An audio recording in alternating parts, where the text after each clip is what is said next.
So today we are joined by Mary Ellen Zung for Food and Mood, the Gut-Brain Connection. Mary Ellen has a BA. She is an integrative health coach and works as a health educator with not-for-profit healthcare organizations to educate the community as well as health professionals about the importance of cancer screenings, including addressing the needs of individuals with intellectual and developmental disabilities. Mary Ellen also teaches the CDC's National Diabetes Prevention Program at the Lakeland Hills Family YMCA.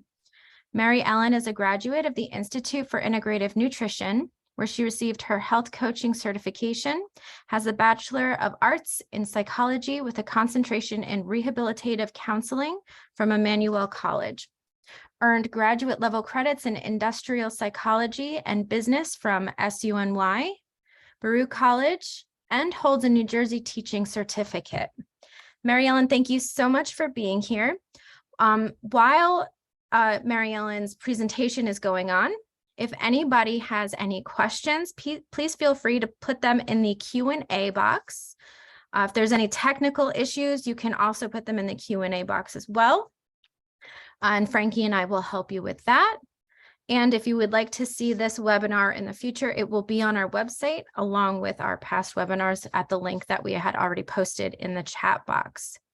Captions are available for you. They are enabled. You just need to turn them on. And if you need anything else, Mary Ellen will take questions in the Q&A box throughout as well as at the end. So thank you so much. And we're so excited to have you here, Mary Ellen. Thank you so much, Erin. Thank you so much for the ARC for having me today. Today, we'll talk about, as Erin mentioned, food and mood, the gut-brain connection. So just to review what we'll discuss today, nutrition's effect on health, the gut and brain connection, what to eat for better mental health, how to heal the gut for better mental health. So the food that we eat can really have sort of an astounding, far-reaching effects on our health. So if you look on the left side here, I just have some factors related to good nutrition. And then on the opposite end, nutritional deficiencies and a poor diet and how that could be expressed. So with good nutrition, we can maintain a healthy weight. It's easier to do that. We can actually prevent chronic disease such as diabetes and heart disease. A good diet can also help us prevent developing cancer, and it'll preserve our cognitive function, which we'll talk a lot about today, boost our brain function, and improve our mood. So I always like to talk about food and mood and the effects.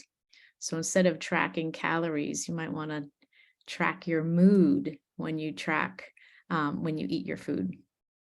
And then with a poor diet, that could result in obesity, metabolic syndrome, which is a whole host of different chronic conditions, anxiety and depression, bipolar disorder, schizophrenia, and obsessive compulsive disorder.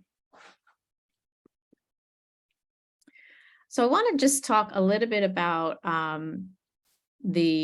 anatomy for the next couple slides. We all know how to eat, and our body is really just amazing, right? It just handles whatever we give it until it doesn't. So as a reminder, digestion starts in the mouth. It starts with our saliva, and our digestive enzymes are starting there. The main organs of the digestive system are the esophagus, stomach, small intestine, large intestine, rectum, and anus. So it's a big and important system in our body. The pancreas, the gallbladder, and the liver are also involved in the digestive system. So sometimes we hear the word gut our gut microbiome. So what exactly is that? So our gut is that whole GI system, right? It's not just our stomach. It's really our whole, everything that's going on. And it's interesting because there are different bugs, bacteria, viruses, germs in different spots in our organs within our GI tract. And what we eat affects the trillions of bacteria, viruses, and germs that are in our gut. So that's considered the gut microbiome. And microbes change how our immune system functions and influences physical and mental health. Also, this is where our nutrients are absorbed so that the body functions properly. Sometimes we could be eating the right foods, but maybe we have an absorption issue. So we're not getting all the benefits of the healthy food. So, and that is because we might have a gut microbiome that is not functioning properly. And improving the gut function has been scientifically known to improve skin health, immune function, mood, and our energy, which is so important. So there are 10 times the number of bacteria in and on our bodies than the number of cells in our bodies. So sometimes when we hear the word bacteria, we don't think positively about it, but there's good and bad bacteria, right? So probiotics are the good bacteria. You may have heard of probiotics. Maybe you even take a probiotic supplement. And then the bad guys are just, there's lots of bad guys, but just as an example, E. coli, we might have heard of from, spinach contamination or beef contamination and things pulled off the shelves, listeria and salmonella. My dad used to always say, don't eat those raw eggs, you'll get salmonella. And we need a proper balance for digestion of foods and synthesis of vitamins. So we need the good and the bad, the yin and the yang. And a bad gut balance influences poor health. And our healthy gut is when nutrients can enter, but toxins cannot. So we can have a gut imbalance, and we don't want a gut imbalance. Sometimes people walk around with these gut imbalances for years. They're in pain, they're having digestive upset, and not sure what's going on. And sometimes it's maybe embarrassing to talk about, and it's difficult sometimes to have these things diagnosed. But a couple of these gut imbalances you may have heard of: SIBO, which is small intestinal bacterial overgrowth. And that's bacteria from the colon that forms in the intestines where it doesn't belong there. Gut dysbiosis is where there's an environment of where harmful bacteria are able to take over. Hypochlorhydria, which is not enough stomach acid, is produced. And there can also be parasites or yeast infections. And each of these conditions can also lead to leaky gut syndrome. And I'll talk about that as well. So when we have various bacterial imbalances in the gut, where bacteria attacks the gut wall, disrupting the barrier protection, substances other than nutrients and water get through and can lead to, can leak into the body. So bacteria, virus, fungi, incompletely digested food, toxins, When this happens with leaky gut, we have chronic inflammation. We may develop food allergies, as our immune system sees food particles as invaders. So that's where we have allergies, autoimmune, attacking different invaders or so-called invaders. And we also will have nutrient deficiencies, and that's a result of incomplete digestion.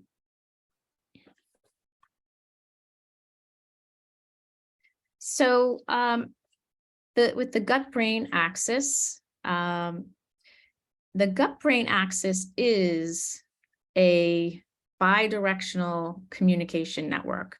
So it's going both ways. The brain is sending signals to the gut is talking to the brain, and it's going on all the time.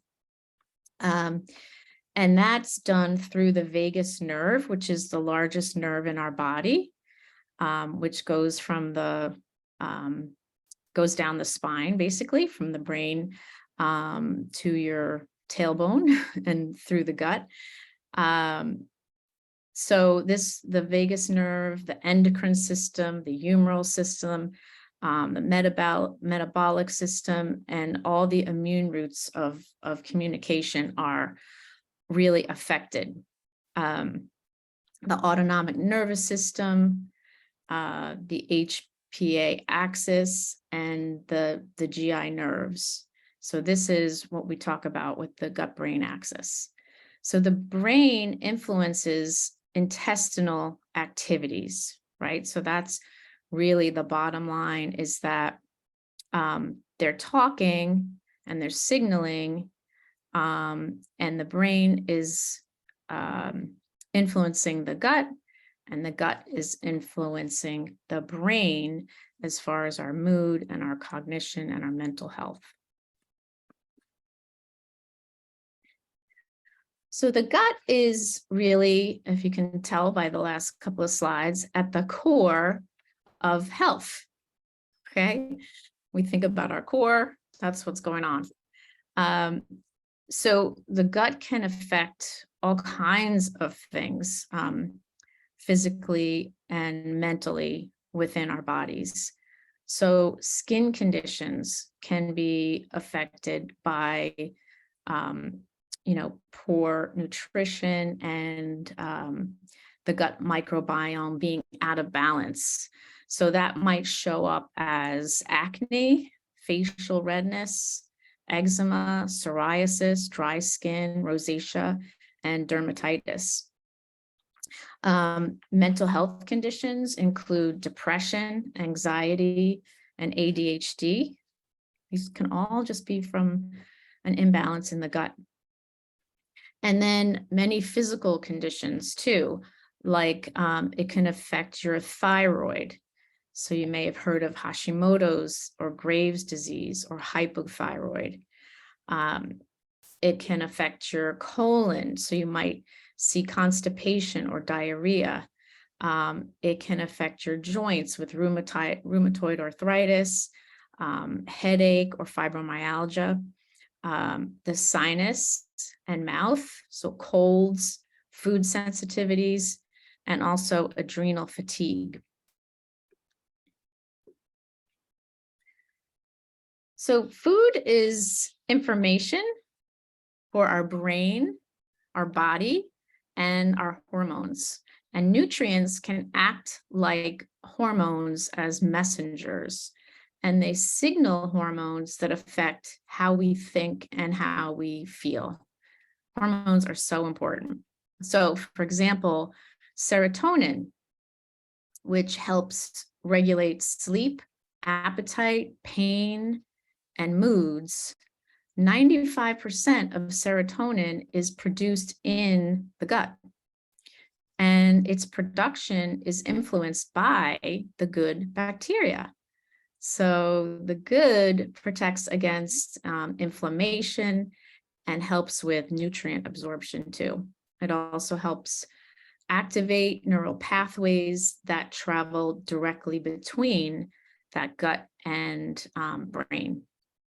So the nutrients listed here are things that you want to make sure are in your diet, like folate, iron, long-chain omega-3 fatty acids like EPA and DHA. You can even get them in a supplement. Magnesium, potassium, selenium, thiamine, vitamin A, B6, B12, C, and zinc. And we'll talk about some of the foods that will give you these nutrients. And these healthy nutrients may help your body make enough of these feel-good hormones like serotonin or dopamine or oxytocin. So let's take a look at where we can find them and what a diet for better mental health also looks like. So while simply making changes to your diet is no substitute for other forms of mental health treatment, such as medication or therapy, eating healthy may help alleviate or manage symptoms. So when studies of the traditional Japanese or Mediterranean diets were compared to SAD, as I call it, the standard American diet, researchers found the risk of depression is 25 to 35% lower with these traditional diets. So what are we talking about when we say the Mediterranean diet or the traditional Japanese diet, as opposed to the standard American diet? It refers to a diet with no processed or refined foods, no added or refined sugar, and unprocessed whole fresh foods and fermented foods. So here are the foods to avoid. Researchers linked diets high in processed foods with cognitive dysfunction and systematic metabolic changes that lead to low-grade inflammation. And we know that inflammation is, that's where disease starts. So inflammation, impairment of the blood-brain barrier, and neuroinflammation, so the brain.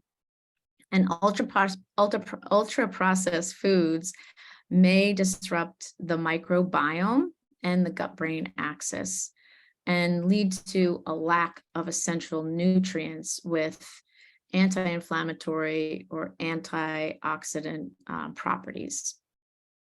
So things to avoid: processed and ultra-processed foods, seed oils, deli meats, bacon, which is the CDC says is, or the USDA says is a carcinogen, a human carcinogen. Foods containing nitrates as well. Added sugar, there are about 80% of the processed foods in the grocery store do have added sugar, some that you would never even think, or why would that need added sugar? I don't make it that way at home with added sugar. Artificial sweeteners, dairy, which is a little controversial, refined grains, caffeine, and alcohol. And researchers investigated the effects of ultra-processed foods such as pizza and white bread and chocolate on cognitive performance in older adults. This is just one study that was done, and they found that ultra-processed foods are linked to reduced language and executive function in older adults that don't show any chronic disease, and that reducing these ultra-processed foods may prevent cognitive decline and reduce dementia risk.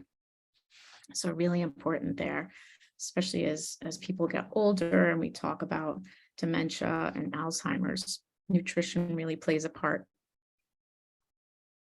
So sugar also plays a part. Sugar and the brain, we know that too much sugar, so insulin regulation is really important for good, healthy function and avoiding chronic disease, especially heart disease and diabetes. So when we talk about insulin regulation, we have, if we eat sugar, that sugar needs to go somewhere, and we want it to go to our cells for energy. And insulin is the hormone that's released from the pancreas when we need to move sugar to the cells. So the balance of insulin regulation is really key for brain health. So I'll just end there. I could talk about that for a long time. So also we want to watch sugar for inflammation and oxidative stress. So oxidative stress is, if you think about a rusty old car, right? We don't want our insides to get rusted out. Also, there's a link with sugar and impaired brain functioning, worsening symptoms of depression, stress, anxiety, and of course, sugar that we eat and consume or drink. There's a lot of sugar that we drink, right? A lot of sugar in a lot of juices and sports drinks, etc., alcohol. So affects our brain chemistry, which includes those neurotransmitters like serotonin, dopamine, and can also cause a sugar or carbohydrate addiction. So when you see those donuts and you're addicted to sugar, it's going to be really hard to walk away. So food for a better mood. We'll just talk about what you want to make sure you are getting into your diet for a better mood. So first, omega-3 fatty acids. So omega-3s can be found in things like cold water fish or salmon. And what's important about that is it's a fatty acid. It's a fat. Yes, fat is very good for our brains. And the omega-3s also help boost serotonin, which can also help fight off depression and bipolar. It'll calm that bipolar disorder. Also, it can help form cell membrane structures that create and heal brain cells. So super important to have that omega-3 fatty acids. Folic acid is B9 and can also be found in beans and lentils. You may have heard of folic acid because if you're expecting a baby, the doctor always says to take folic acid. Complex carbs like brown rice, starchy vegetables, like sweet potatoes, or including things like whole grains like millet, beets. So there are many other types of complex carbs. We could list hundreds of different foods here. They give you energy to help you think and react quickly. So you want to have that instead of like a muffin or a bagel, because those are more simple carbs. It's not going to take much for your body to break that down, and it's going to turn mostly into sugar instead of giving you the vitamins, minerals, and fiber that you get with the complex carbs. Lean protein is something that you want to have in your diet because it helps boost dopamine and norepinephrine in the brain, and it elevates motivation, concentration, and mood. So also those high fiber foods like avocado, whole grains, beans, lentils, oatmeal, bran, artichokes, fruits and vegetables. And one study, Cardiff University School of Psychiatry looked at fiber and those who had a higher fiber diet were less emotionally distressed, had fewer cognitive difficulties, had a more positive mood, had less difficulty falling asleep, and had lower depression scores. Really amazing, right? You can't get that in a pill. Often the opposite. Okay. So whole grains, I mentioned, there's so many different types of whole grains. Sometimes when we think whole grain, we think, oh yeah, our whole wheat bread, right? But whole wheat bread is processed. So if you can add some whole grains, and just they're super easy to cook, just grab a bag of brown rice or quinoa, and make that once a week, have it in your fridge and add it to your soups or meals or salads. Whole grains have lots of good fiber. They have non-digestible carbohydrates, which helps slow down the sugar release. So it's an easier on your blood sugar. Whole grains also promote beneficial bacteria. And whole grains are grains with all three: bran, germ, and endosperm. So nothing stripped like white rice, right? It's just the endosperm, I think, that's left. So examples of whole grains, you can see here: wheat, oats, rye, barley, brown rice, and quinoa. So when carbs are broken down fully, they enter into the large intestine, where they can be broken down by the microbiota and promote the growth of beneficial bacteria. Okay, polyphenols. Polyphenols are plant compounds that are digested by gut bacteria and increase the quantity of probiotics in your gut. So we love eating the plants for this reason. Fruits and vegetables, especially good sources are cocoa, grape skins, green tea, almonds, onions, blueberries, broccoli. But really, you don't have to remember that or just focus on that. Just eat plants to get your polyphenols. And eat the rainbow. I always talk about eating the rainbow. So try to get lots of different colors on your plate within a week. Maybe even play a game. How many purple foods can I get in? Or can I get 1 or 2 purple foods in this week? 1 or 2 yellow foods in this week? 1 or 2 red, orange, etc. So in addition to fruits and vegetables and beans to keep your gut and brain happy, you want to also include probiotics, which are living organisms that can help suppress inflammation in the gut and repair our intestinal lining. So studies on probiotics have shown a reduction in anxiety and depression. So there's that gut-brain connection again. And one study, only 26% of adults, 20% of children consume beneficial microbes.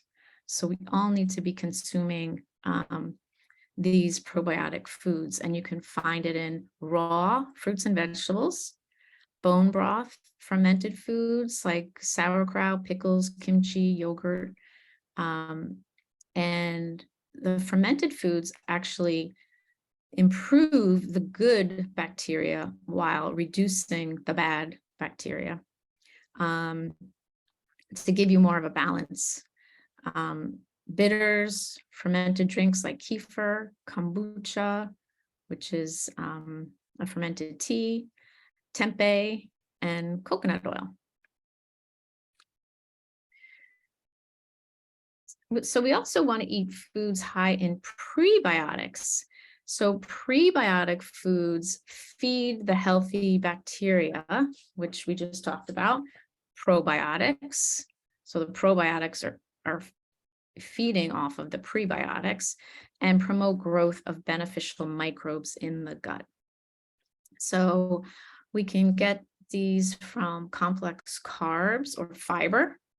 And remember, there's also fiber in not just the whole grains that we talked about, but also fruits and vegetables.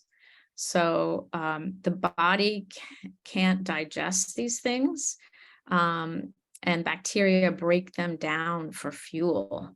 So it's important to have that healthy bacteria breaking down our carbs, are doing the digestion, doing that work, and giving us energy.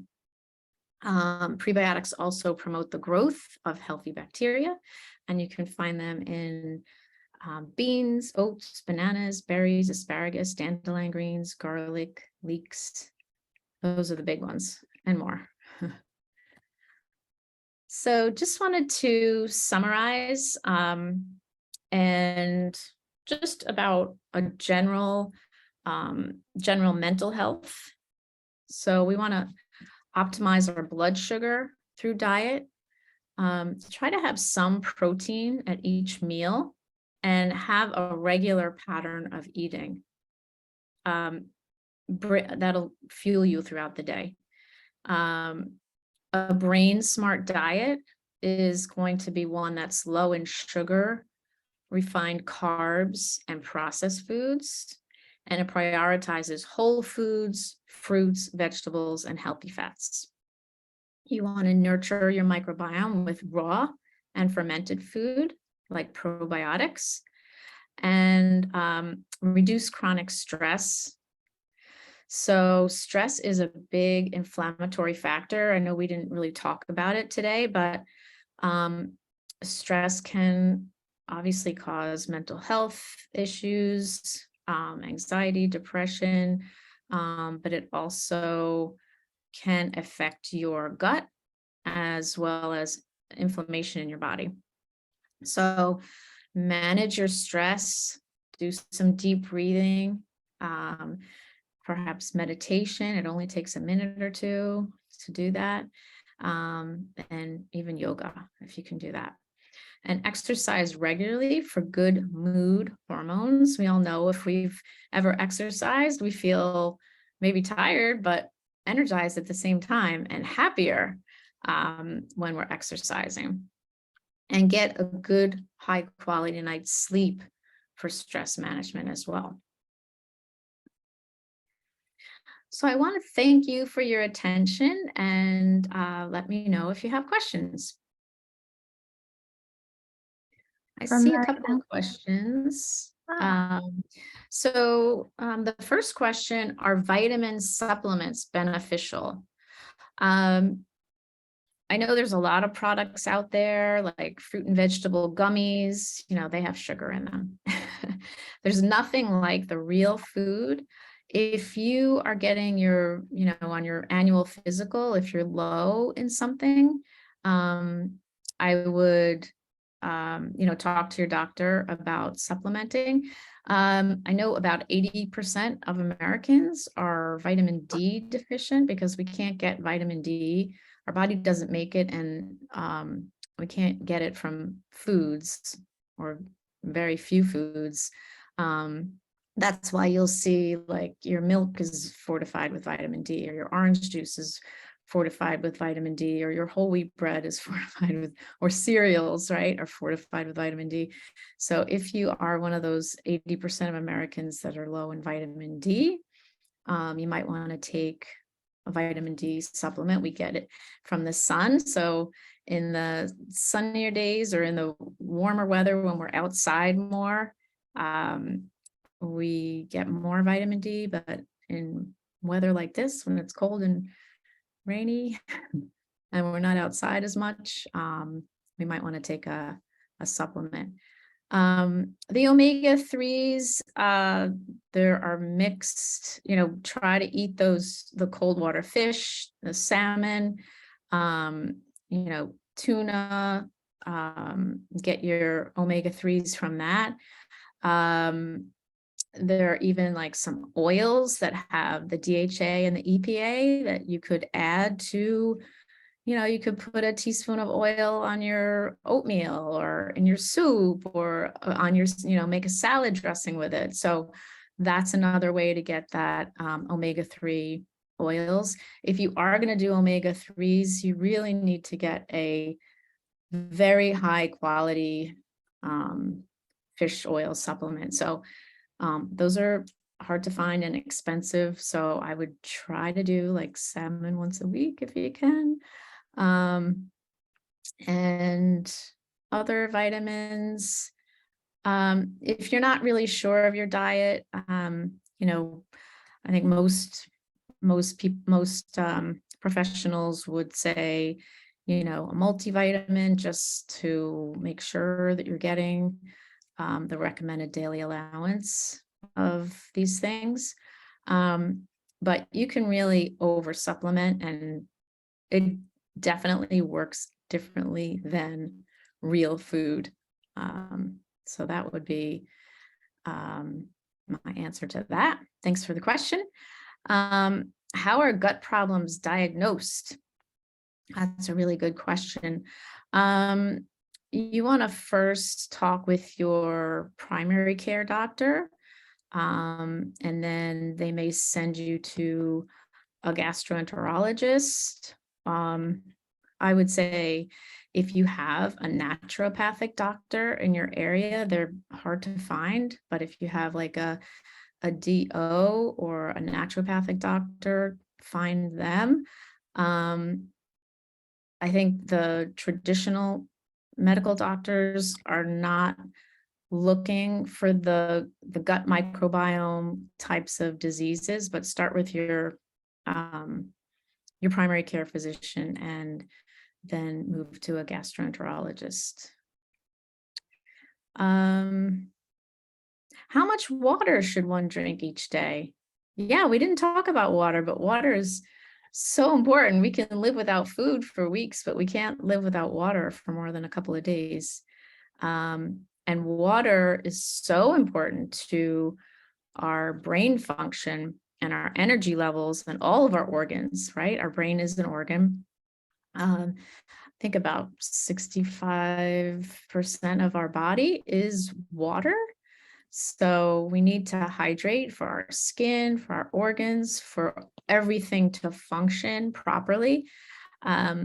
So there's different schools of thought related to water. Some say, 6 to 8 ounce glasses a day. Some say half your weight in ounces. I just try to help people with water by, just always have it with you, next to you, and just keep sipping all through the day. By the time you feel thirsty, you're probably dehydrated. So just keep drinking it all day. I hope that helped. Mary Ellen, do you have any advice for vegans or vegetarians who don't eat animal products to get those benefits that you suggested from salmon and fish? Yeah, I would say the DHA or EPA oil, make a homemade salad dressing, because all the salad dressings in the grocery store are really not good oils and have most of them have sugar added and are high in sodium.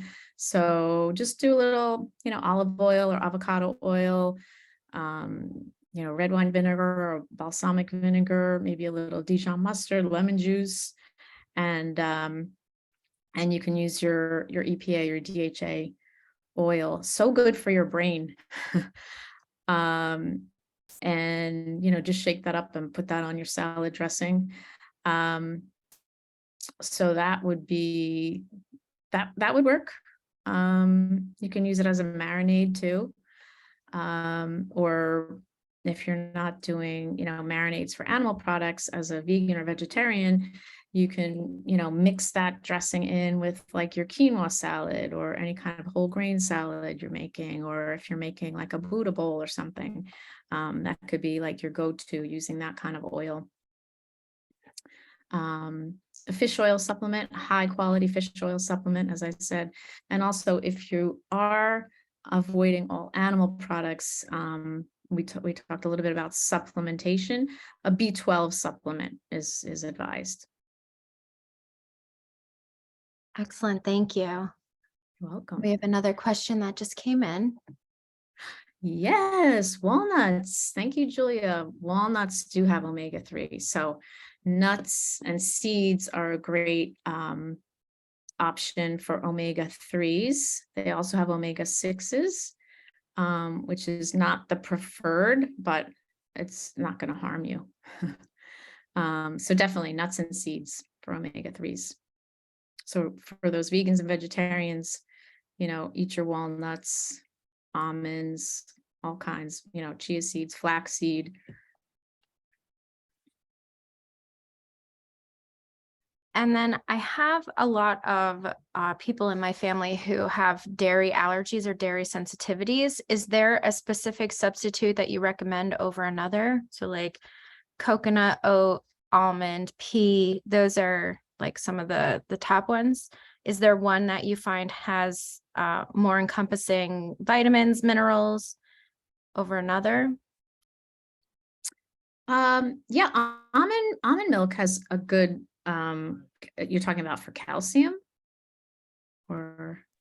Yeah, and I know for calcium, but also does like would a pea milk offer any sort of additional vitamins that maybe another one wouldn't? Not so much. Peas are not a great source of vitamins, but you might use like a pea protein powder. Peas are used for that. If you wanted like a vegan or vegetarian protein powder or a dairy-free without whey.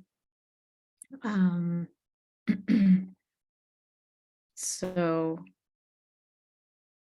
I'm not sure exactly. Is there for calcium wise, is there one that tends to have more calcium than another? I think almond is the one that has the most calcium. I would have to look it up though. All right. Yeah. Thank you. Yeah. It also depends on your tastes too. Like I think a lot of people, they'll go for one versus the other because of taste. But yeah, it's important to know for the vitamins. I can find out. Thank you. Are there any other questions for Mary Ellen about the presentation? Would anybody, if you think of some questions later, you can always reach out to NJSAP, the New Jersey Self-Advocacy Project, or Mary Ellen. Her information is on the screen right now. But if there are no other questions, okay, we have very informative. Thank you. Thank you. Yeah, so again, we put the link in the chat for everybody if you would like to sign up for our future webinars. But thank you so much, Mary Ellen, for being here. And we look forward to hopefully seeing all of you next Tuesday. Thanks again. Thank you so much.